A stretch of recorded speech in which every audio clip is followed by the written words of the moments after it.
Now we'll write a code to add two numbers. So I need a JFrame or a swing application which will be used to add two numbers. So let me close this window. Let's create a new file. So it's a Java class and we'll say this is add GUI. Okay, so what we need to do here is the first thing you need is a class. So we'll create a new class. We'll say this is class addition. Now this class addition is not a normal class. This class should be a frame. So we need to extend it with JFrame and we need to import the package. So we can say control space JFrame. It will import a package which is java swing.x. And let's call this. Let's create an object of this class. How to get object of this class? We'll say addition. We'll say obj equal to new addition. Simple. Since we are calling that object, we need to create a constructor here. So we'll say public addition. Now if you remember, we need to write some codes here, and those codes we can write with the help of a template. So we'll say swing. Swing code. Swing code tab. So we got this thing. We need to import package also for flow layout. And again, flow layout belongs to a package which is AWT. It's because we don't need to create a new flow layout for swing, so we can use a package of AWT, which is the which we used to use before swing. So once again, AWT stands for it is Abstract Windowy Toolkit. Now what we need here? We need to add two numbers, which means we need a field, or we need a component from where we can take input. For that, what we need is, I need something called as JText field. Now you can also say text box, but in Java we say it is JText field, and we'll say this is T1 because it will take the input. So text box T1, text field T1, new JText field. Simple.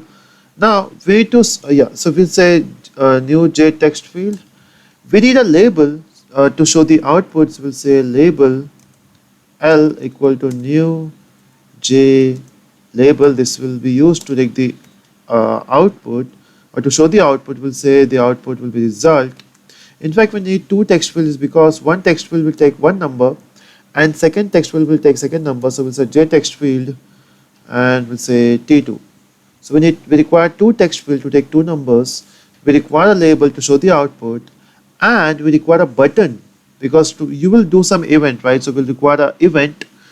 When you click on that button, it will execute the code and you will get the output. So we require something called as button, and we'll say button is B equal to new button. It's J button. Okay, and in the J button you have to specify the caption. So we'll say caption is okay. Now once you got all these four objects, what we can do is we can add those objects. Now how to add those objects is by simply saying it is add. First we need to add T1, then we'll add T2, then we'll add B, and then we'll add L. So once you added all the elements, let's run this code to see what the output we are able to see now. So let's run this. So we'll say run file, and the output, yeah, so you got something here. You got two lines. I don't know what are those two lines now, and this is your button and this is result. So this result is your label, this OK is your button. What about this two? These two are your text field. Unfortunately, you're not able to see the text field is because the size of that text field is for 0 bits. We need to specify at least take space for 20. So let's save, and if I run this code now, let me close the previous window. Okay, and let's run this code, and the output is, yeah, so we got two text field now. So we got this one, and a button and a result. If you just adjust this, it will look, yeah, so it looks much better now.